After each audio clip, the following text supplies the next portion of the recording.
FBI Boston. A major city on the east coast of the United States. An FBI undercover operation is reaching a climax after months of surveillance.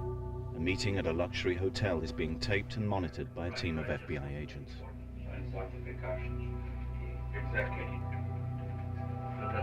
Victoria, can you stand by, please? Units, be advised, we just had a 91 new. Suspect is armed. He is 5'2". The target is not a mafia boss or a Colombian cartel peddling drugs. Instead, the merchandise is cutting-edge scientific knowledge.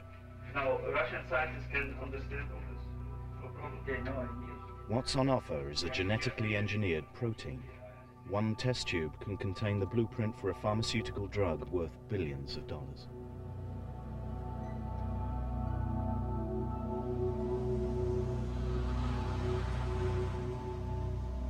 A secret camera has been concealed in a hotel room, and it's recording the conversation as an undercover FBI agent is negotiating to buy priceless information. If my scientists in Moscow have trouble setting it up, or maybe they don't understand something, maybe they want to invite you to come. The FBI agent is posing as a member of the Russian Foreign Intelligence Service. He's part of a new FBI unit set up to deal with a major threat to national security: the conspiracy to steal the nation's most valuable scientific secrets. Right.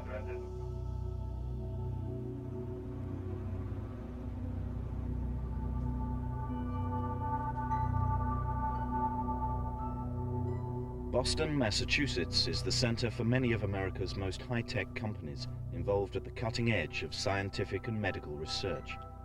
These centers are now surrounded by a new aura of secrecy. Corporations and universities have become the prime targets for a new breed of scientific spies. The free exchange of information that was once a cornerstone for scientific progress is under threat from unprecedented secrecy. For corporations, it's $1 billion threat, but for individuals it can be a matter of life and death. Now you are working for all the states in USSR? Well, I work for Russia. Subbu Kota, born in India but living in Boston, Massachusetts, has been under surveillance for years by the FBI. They believe he's been offering the former Soviet Union what it needs most: scientific and technological information which can be turned into profit. From the late 1980s through the early 1990s, Mr. Kota passed certain information to people that he knew with the who were connected with the KGB. Sikorsky. Helicopter. Harris, they have this advanced materials. Yes. Some of them which more like a, stealth kind of. I see. Stealth technologies. They were hot to get stealth technology. They were hot to get radar technology, jet engine technology. FBI Boston. Traditionally, the FBI has the task of counterintelligence, but in the new political climate, they're confronted by a different threat. The Cold War, as we've formerly known it, that started in the 50s or so and continued up to close to the present, has really ended as we've known it. But what's heated up is what we call the war of industrial espionage. And that's probably a loose term, but it covers a whole series of acts, including the sale of biotechnology, the sale of various products created in industry, and can continue all the way to the sale of military secrets as well. Each one is 10,000. So, okay, that's 10, 20, 30, 40, 80, 190, 200, 200,000. Now I think the Russians and others are interested in things that make money, and that's where we get into biotechnology. The pharmaceutical industry is among the most profitable enterprises in the world.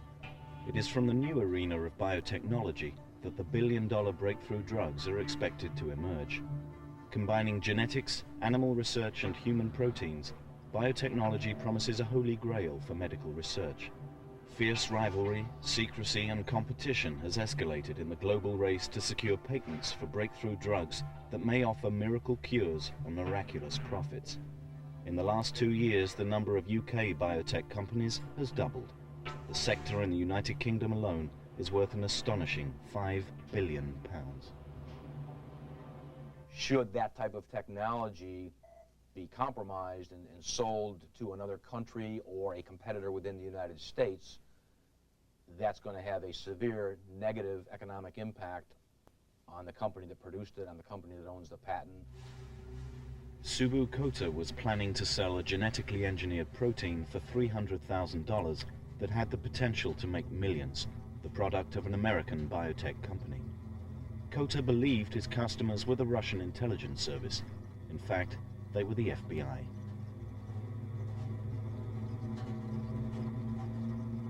The stolen property was a drug, or a cell line for a drug known as erythropoietin, or EPO, or EPO, as it's more commonly known, which is a drug that stimulates the production of red blood cells. Epogen has significantly impacted the treatment and quality of life for people with chronic kidney failure on dialysis.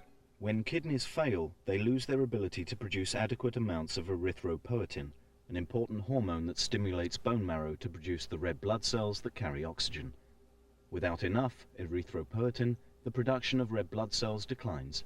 A patient's oxygen carrying capacity is severely reduced, resulting in a condition called anemia. Just 1 gram of Epogen can be worth $2,000. With that particular substance and that small amount of it and $1 million and the wherewithal to reproduce it, a company could realize, in fact, a $100 million profit at the end of 1 year.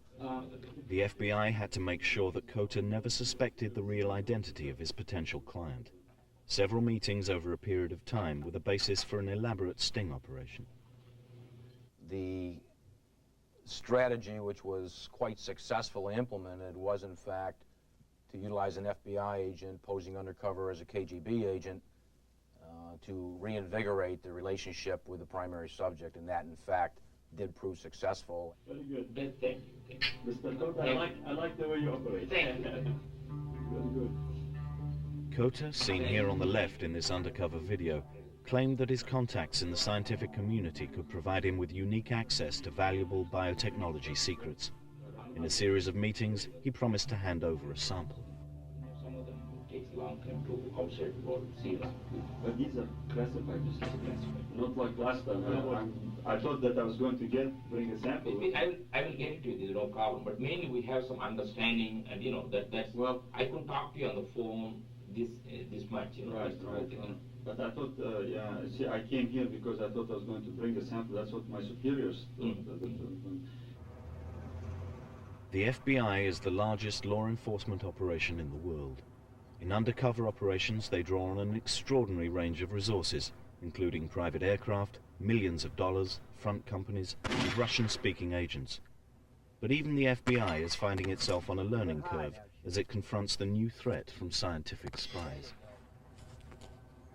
The course of fire we'll be shooting here today is a familiarization course for our street agents, and we'll be using a Hecker & Koch MP5 in the 10mm version. As well as machine guns, FBI agents now need a new armory to meet the threat from a new breed of criminal.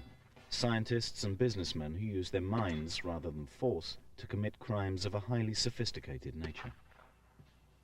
If somebody is shooting at us, our firearm policy is that we return fire to kill. Street agents are now having to acquire new skills in the area of science and technology. Mike Rollins is in charge of the Boston division of the FBI, and armed with new legislation to counter the threat to trade secrets, he's in a new line of business. It's a brand new field. The law's only been on the books 18 months or less. So it's going to take us a while to get our agents to a level that we're confident that no violations are going to slip through the cracks because of an inability to understand what was brought to us. And I'm confident that we will get there, just as we have with healthcare fraud, with investigating the mafia, and going all the way back to the traditional bank robbery and theft from interstate shipment cases. Okay, bolts back. Currently, the FBI has over 800 cases of trade secret theft on their books. It's a crime that is growing in popularity. The sector most under attack is biotechnology. Up off the hood, don't hit the hood. Corporations risk the loss of hundreds of millions of dollars in lost sales and squandered research and development. Companies, particularly those in the biotech field like Genzyme, spend anywhere between 10 and 12 years developing their products, from the time they start out in the research and development lab to the time they make it to market. And that represents an investment of anywhere between $100 to $150 million of work before that product actually gets out and produces any revenue for the company.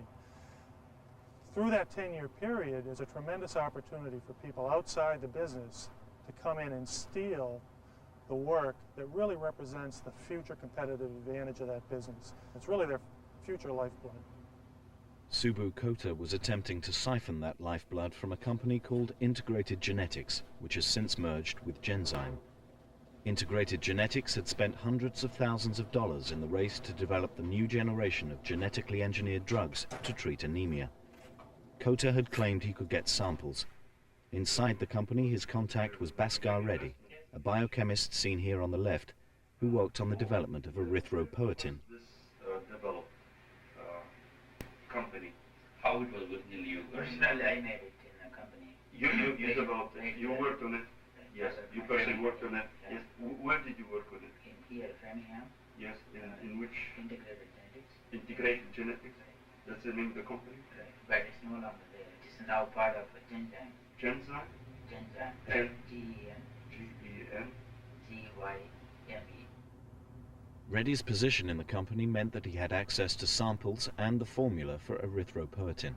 It has become one of the most successful products of biotechnology. Erythropoietin, which is a red blood cell enhancer, the domestic market in America is in excess of $1 billion. I was calculating last night. He's saying the 1 gram. Okay. 1 gram is equivalent to 3 doses you need to have for 1 or 2 weeks. That can go up to 6,000 patients. Then So 3 shots? 3 shots. It's a series? Yeah. 1, 2, 3. And 1 is not enough. And the 3 shots cost $2,000? $2,000. Or each one? Each one costs. So $6,000 for 1 dose. This commanded tens of millions of dollars in profits each year for the company that holds a patent on it here in the United States. That doesn't even count what it could be worth on a worldwide market.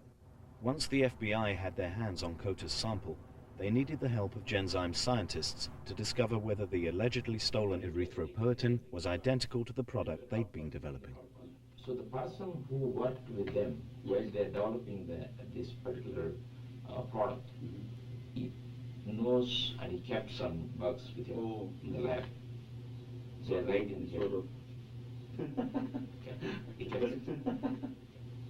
He kept there. I see. He incubated them in a couple of universities, 3-4 places. He kept, something like that. When I give you the go signal, I want you to run to the rear of the vehicle and engage those steel targets, the 3 targets. For 25 years, Eric Begg has worked as a street agent in the counterintelligence division of the FBI. As the case agent, he helped to develop the scientific evidence to be used in the trial. The complex nature of the case required a knowledge of the underlying science of biotechnology.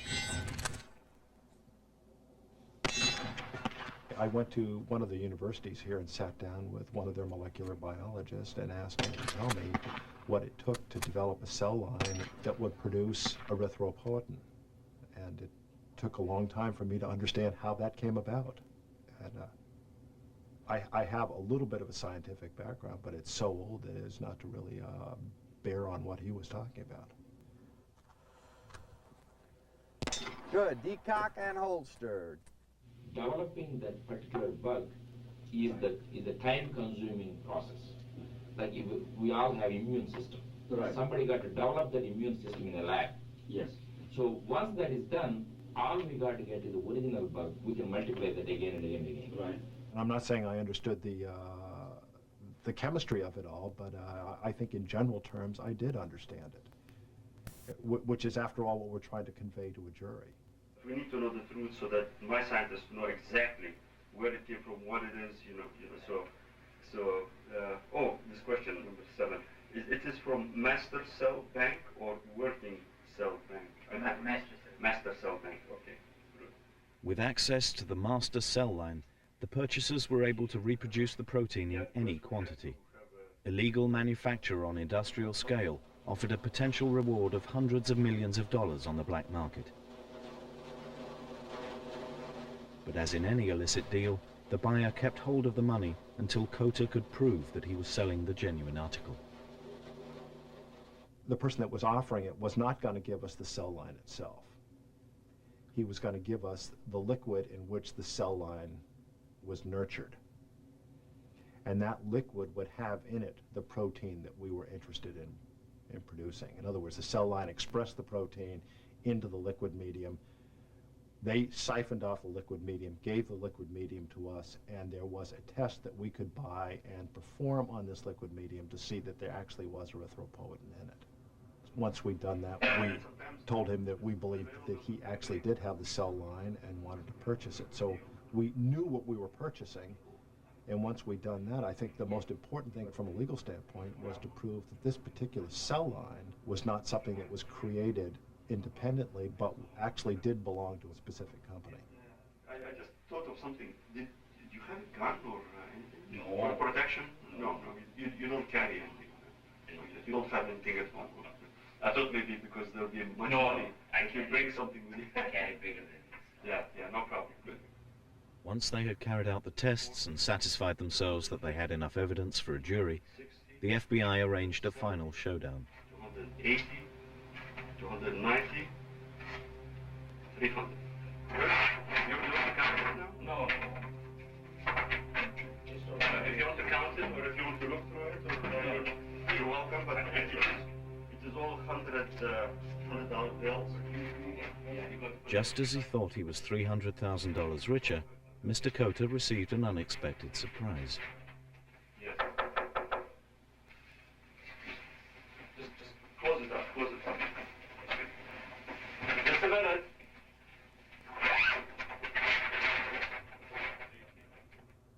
But despite all the evidence that was caught on camera, there was an unexpected result when the case finally came to trial in October of this year. Although Kota pleaded guilty, his co-defendant Reddy was acquitted. The jury accepted that Reddy hadn't stolen the protein and that he could have made it himself.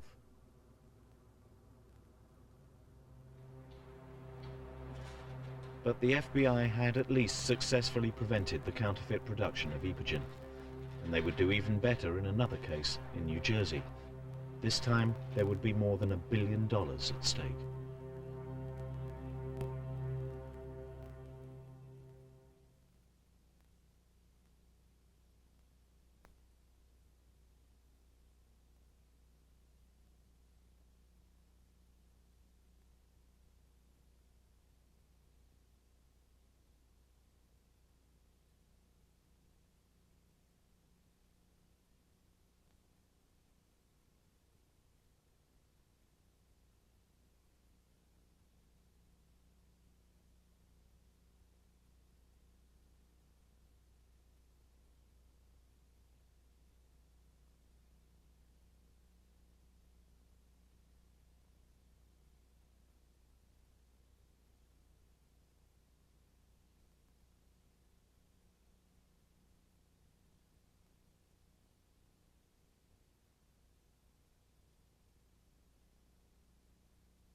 In the United States, biotechnology is one of the fastest growing economic sectors.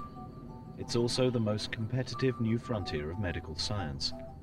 It's an industry which is attracting massive sums of investment capital and is transforming an unprecedented number of scientists into multi-millionaires. Even companies that have not produced a single product can be worth hundreds of millions of dollars on the stock market. Just one formula can be worth billions. The secrecy surrounding the work of these scientists is critical to protect future profits.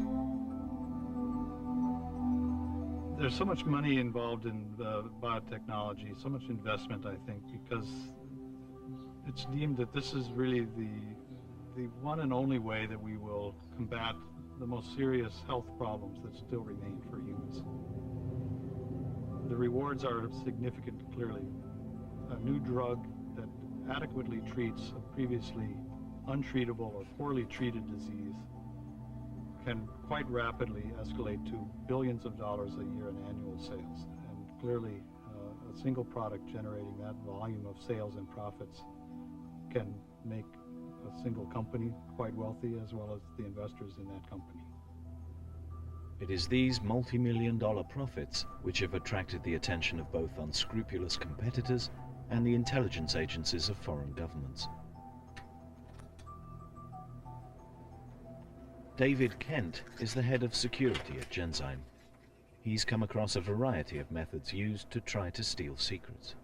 It would range from stealing documents that might have proprietary information about customers or customer lists. It may be stealing computer files. It might have research information about future or current projects ready to launch. There's no bounds to human imagination when it comes to some sort of criminal enterprise.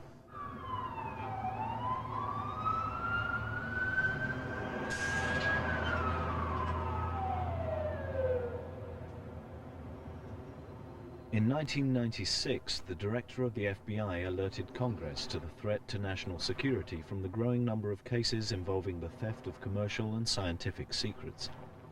The criminals have ranged from French and Chinese spies through to discontented employees who would sell the secrets themselves. The FBI has analyzed the people involved and the cost to the country. I believe the numbers were 74% of the people involved in those incidents were people who were in a position of trust within those companies. So it's not just foreign involvement. In fact, I think only 21% of the subjects, if you will, represented foreign countries.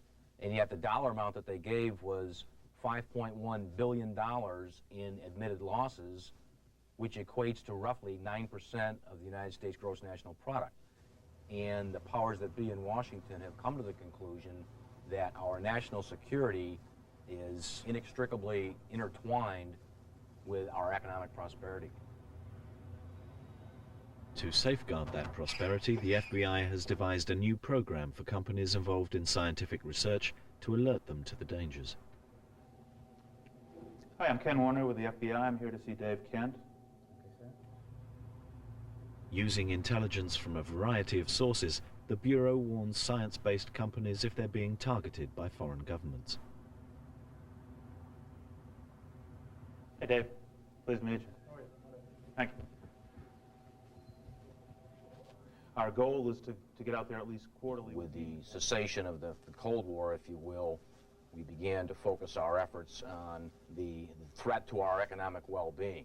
And it became very evident that we did not have the wherewithal by virtue of laws from an enforcement point of view to stop, essentially, economic espionage or the theft of trade secrets.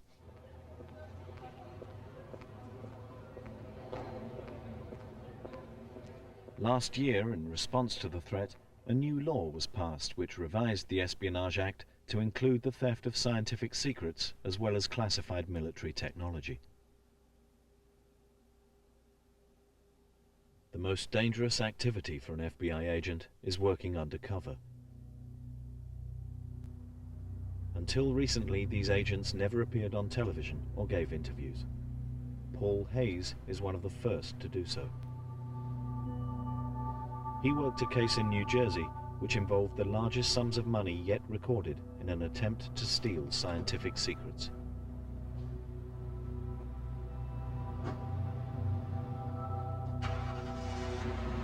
This kind of information had hundreds of millions of dollars worth of potential impact on the revenues and profits of each company. Paul Hayes masqueraded as a wheeler dealer who specialized in bartering raw materials for hard currency, a black market operation known as counter-trade. He pretended that his clients were former Eastern Bloc countries and set up a dummy company in the New York area. I suggested we try and operate as a counter-trade company or an individual operate as if they were a counter-trader for a company, so that would give us optimum reason to be in contact with various countries that might be trying to appropriate American technology illegally. The technology being offered for sale belonged to two of America's largest and most successful pharmaceutical companies, Schering-Plough and Merck. The first technology was to manufacture their breakthrough anti-cancer preparation, interferon. The second was the fermentation process for Merck's ivermectin, a cure for river blindness in Africa. Interferon was the result of over 20 years of research to develop a revolutionary anti-cancer treatment from a plant extract.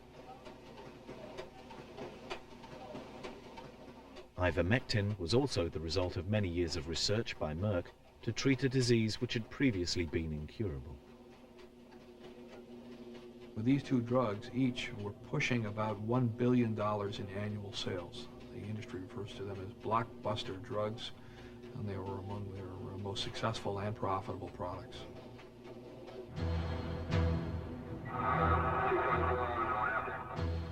In this case, those stealing the scientific information were not agents of a foreign power, but American citizens.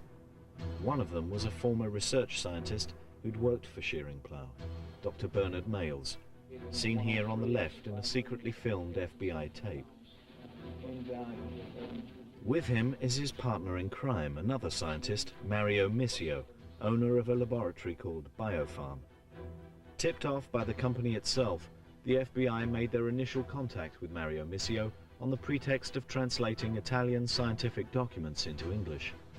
Obsessed with secrecy, they used a code name, BN25, for the drug that they were illegally trying to sell.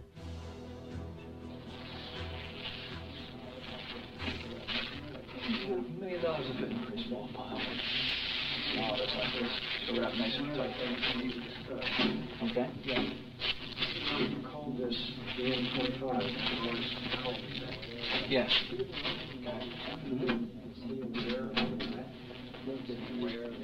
doesn't know anything about any of the business aspects that we've negotiated on.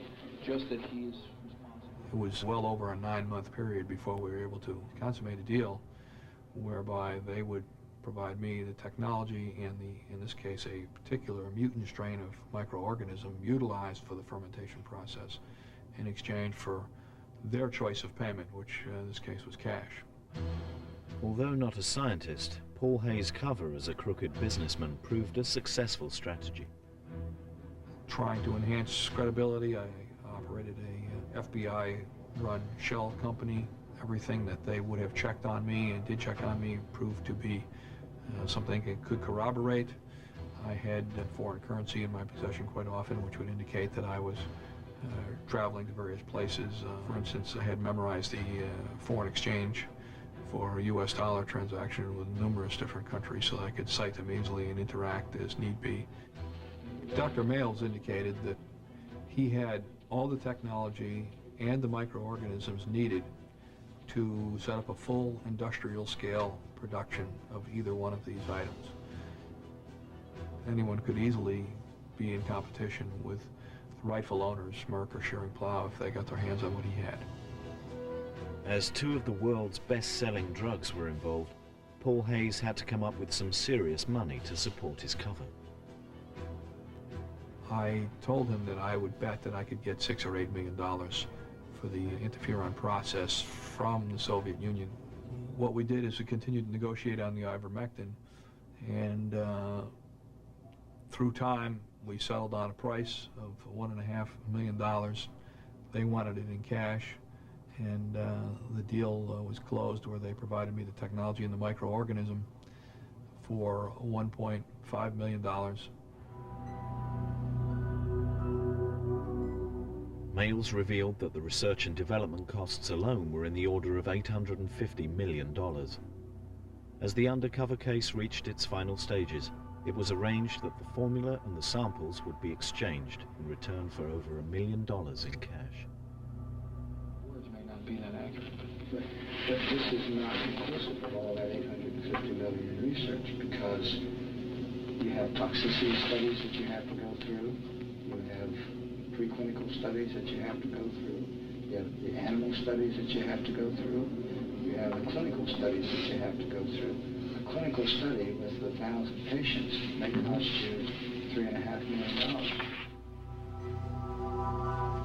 Obviously, with $1 million in cash, I did not want to be riding planes, wandering streets, or being in a public place where $1 million in cash, which is quite bulky, would be exposed to theft or a problem, not knowing myself whether Males and Missio might have other individuals they would bring along with them. It was agreed that the handover would take place in a bank vault in Atlanta, Georgia. The FBI would secretly film them receiving the cash. I met them in the lobby of the bank, and we proceeded where this conference room had already been arranged for. And I put the cash on the table, showed them that I was for real, and I was ready to do the business transaction. At that point, Bernard Males pulled the documentary technology he had out of his back pocket, and sometime shortly thereafter, Mario Missio went back out to a car and came in with a cooler where the microorganism for the production of ivermectin was kept supposedly within dry ice, even though most of it had evaporated. And they presented their side of the deal. 300,000?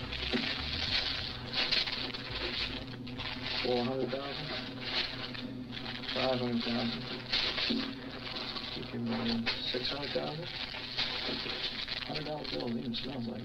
7? 800,000?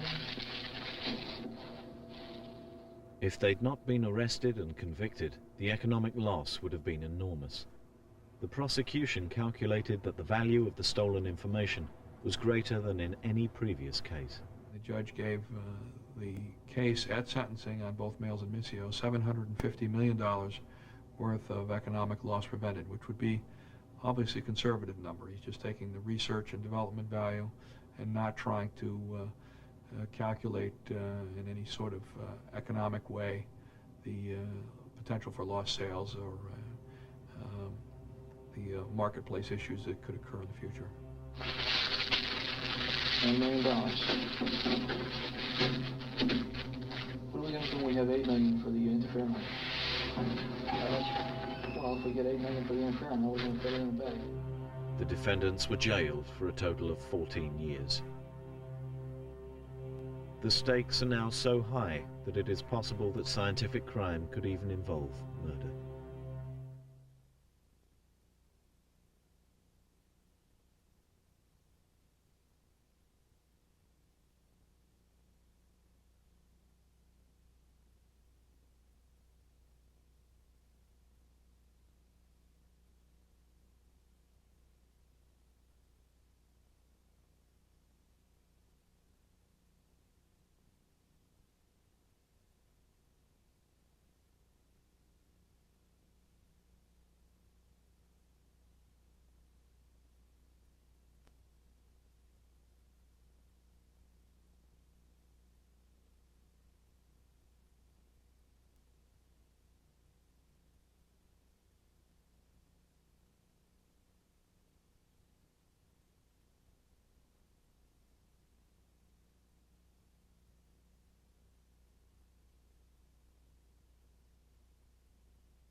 La Jolla, near San Diego, California.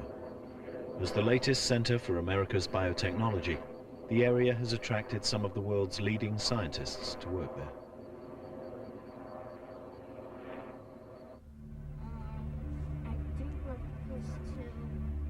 Tsunayo Saito was renowned for his research into the complexities of Alzheimer's disease.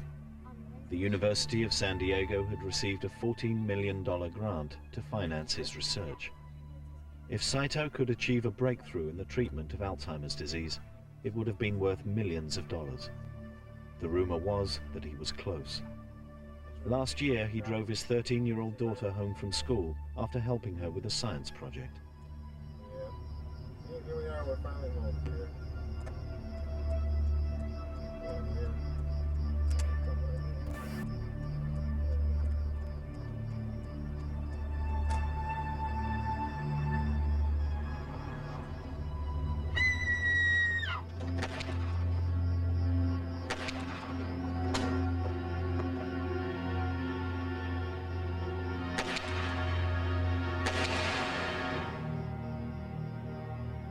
the brutal murder of a scientist and his teenage daughter shocked the world. The motive remains a mystery, but scientists suspect that the murder may have been connected to Saito's specialized research. Tsunao Saito, an Alzheimer's researcher at UCSD, and his 13-year-old daughter, Luli, were shot down in the driveway of their home Tuesday night. There were no witnesses, there is no motive known, and there are no suspects. International media speculation has the murders committed by a professional. Some say over Professor Saito's work to find a way to detect the onset of Alzheimer's disease. Murder is the most extreme possibility in the brave new world of biotechnology. But the very idea that hitmen could be involved illustrates an alarming change in the process of science. Secrecy and suppression of information are now the order of the day as scientific research becomes ever more jealously guarded. The effects are being felt not just on the flow of fundamental knowledge. For one of the world's foremost cancer specialists, working in the highly advanced field of cancer vaccine research, where a breakthrough can benefit millions of people, secrecy in science is literally a matter of life and death. Well, we run into this all the time in the kind of research that I do. I'm involved in cancer research, trying to find new cancer treatments. I'm trying to develop new cancer vaccines, way to stimulate the body's immune system to fight cancer. And we're doing this from a variety of different directions. Now, this is a very cutting-edge area of modern technology, and it requires a whole variety of biologic reagents and information in cellular immunology. And very often, many of these reagents or biologic materials are developed by a biotechnology company. And so very frequently, I run into situations where a biotechnology company will not give me something that I need that's essential for performing experiments unless I agree to keep information that they send me confidential, but even worse, I agree to keep any results that I obtain confidential. And for example, in the paper that I wrote in the New England Journal of Medicine, I cite an example and quote verbatim from an agreement that a very large biotechnology company asked me to sign, which said that they would send me that material and I could use it in my experiments. But I could not tell anybody about the results of those experiments without their permission for 10 years after I did those experiments. Now, that's outrageous. I don't see how any scientist could sign such an agreement, and yet these kinds of agreements are insisted upon by biotechnology companies and pharmaceutical companies and are being signed quite frequently.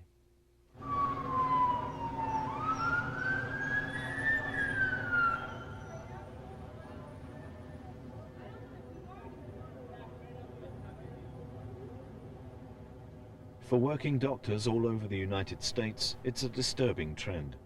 At Massachusetts General Hospital, David Blumenthal has been exploring the extent of the problem.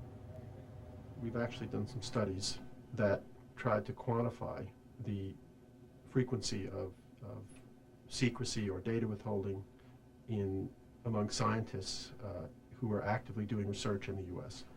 And we found that about 20% of the respondents to our survey said that they had withheld research results for one reason or another, usually for some commercially related reason, in the previous 3 years.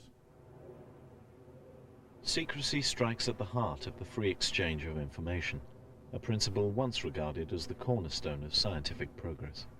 Einstein, and actually also some of his colleagues, Niels Bohr, for example, were very strong believers in the openness of science. And Einstein said, in effect, that the privilege of working in science and of knowing the truth carried with it the obligation never to withhold any portion of the truth. When one talks about medical research, we're not talking about an intellectual adventure the way much of science is conducted. We're talking about attempts to solve desperate problems that cause a great deal of human suffering. And so I tend to think of medical research as somewhat different. It's not a search for truth. It's not an intellectual exercise. It's an attempt to solve problems that cause innocent people desperate suffering. Contrary to the public perception, a great deal of research is directed not towards curing the most common diseases, but rather in a direction which may profit a company at the expense of its rivals. was involved with one company that wouldn't share information about a particular reagent we wanted to use in a clinical trial. I asked them why they wouldn't share that information, and they were worried that, in fact, another competing company might get that information and therefore save a lot of time. And so they were willing to suppress information and allow another drug company to give ineffective and maybe even harmful doses of a drug to patients when they already knew what the appropriate doses were. And so this is happening very, very frequently, much more frequently than I think most people believe. And when I've talked about this to people who are not in medicine and science, they're dumbfounded.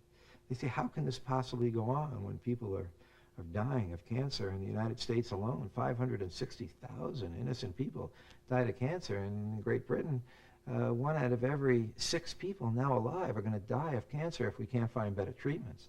I don't see that it's reasonable, given those numbers, to do anything that might delay the time that we can develop information that might help those unfortunate people.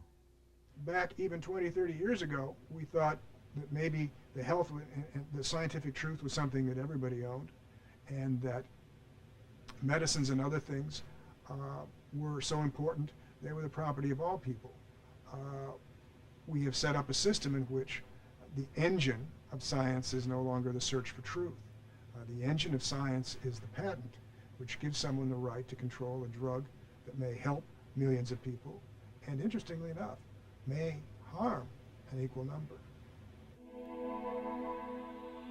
Controversy over the possible harmful effects of a drug recently arose over a treatment prescribed for heart patients to relieve the symptoms of high blood pressure. Calcium channel blockers have annual sales of $8 billion. By regulating the body's flow of calcium, they dilate the arteries and can reduce blood pressure. They are the most important family of blood pressure drugs and are taken by about 7 million people in the United States and many, many more millions worldwide. They are probably the most widely used single family of drugs that we have. Although they've been on the market since the 1960s, no long-term studies had been done on those taking the drugs. Dr. Kurt Furberg was commissioned by a drug company to supervise a large-scale 3-year clinical study. It involved over 800 patients at 9 centers.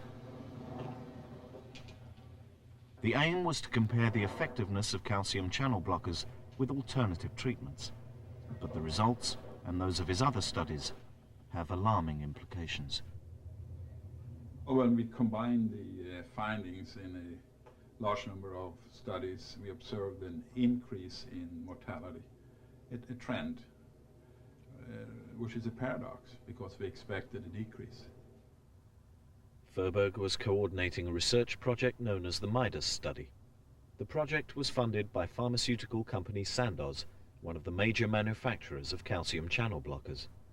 When the research results were not what they expected, the gap between completion of the study and its publication got longer and longer as the company contested the findings. The company, the sponsor, Sandoz, in my view, interfered with the process of analyzing, interpreting, and publishing the findings. And I think as part of that process, there was an effort on part of the company to make some of the investigators more friendly by offering generous financial support. Dr. Kurt Furberg and several of his colleagues were sufficiently upset by the conduct of the company to resign from the project and remove their names from the published article. One researcher who'd worked on the study became so concerned he sent Furberg a memo protesting at the behavior of the company. One colleague received a call from Sandoz. It was just a few days before he was scheduled to attend a meeting where we would present the confidential data, and he was offered to be on a panel to work with the company and to present the findings, do some further analyses. And for that he was offered $30,000 a year for 2 years. The debate between the Midas investigators over the interpretation of the findings dragged on for 2 years. Meanwhile, another report by Dr. Bruce Passetti and Dr. Furberg appeared, suggesting that calcium channel blockers were connected with an increase in heart attacks rather than the expected decrease. An editorial criticizing the study appeared in the same journal. On the day before the study appeared, there was this, thousands of doctors got an express mail package containing the editorial and a letter that criticized the findings, but not even including the article, so the reader could judge for themselves. So, you know, tens of thousands and hundreds of thousands of dollars can be expended to put spin on a scientific finding that drug companies consider to be a threat. Editorials such as this appear routinely in medical journals. They are a way of opening a debate between scientists about controversial or surprising research. In this case, Kurt Furberg believes the article served to highlight the problems which flow from the funding of medical research by pharmaceutical companies. At the time that he wrote this editorial, he had a grant pending with the major manufacturer of calcium channel blockers in the United States. Realizing the potential conflict of interest arising from the source of funding, the author declined the grant. Maybe there's a lesson there for people to be more careful, and it's come up again repeatedly that we need to watch out for conflict of interest. The dispute over the Midas study's findings kept the controversy of calcium channel blockers away from the public arena for over 2 years. But when Passetti and Furberg's paper was published, the worst fears of the drug companies were quickly realized. It was like a bombshell, and suddenly in the United States there was like this panic because these millions of people were taking these drugs. And the newspaper summary of it said it might increase the risk of a heart attack by 60% when compared to beta blockers or diuretics. And so there was this brief firestorm of public concern about whether drugs so many people were taking were safe. Reports of an increased risk of heart attack associated with nifedipine caused many patients to stop taking their medication. But critics argue that the studies involve only the short-acting form of the drug, which is no longer widely used. Dr. Furberg and his colleagues at the university hospital were afraid that such negative findings would frighten off industry funding. I was threatened that I would not get funding for my research. It's a lot of fairly unpleasant things. In July last year, another study was published. This time it pointed to a link between the use of calcium channel blockers and a risk of cancer. With the drug still openly available, the concern is that it might actually be harmful for heart patients. The companies claim that the drugs are perfectly safe, although they are now promoting the longer-acting brands of the drug in preference to the shorter-acting ones. Although the jury is still out as to proof of their harmful potential, Dr. Furberg points out that there are many proven and safe alternatives to calcium channel blockers, and he remains convinced that there could still be a serious risk from both types. My assumption is that there'll be thousands of patients dying every year unnecessarily. Thousands of lives could be at risk by using calcium channel blockers instead of more proven agents. But we don't have the definitive long-term study yet to answer that, but I think you have to look at the arithmetic of risk in drugs. You have 7 million people taking calcium channel blockers. Suppose that only 1/10 of 1% are injured. You still have thousands of people hurt.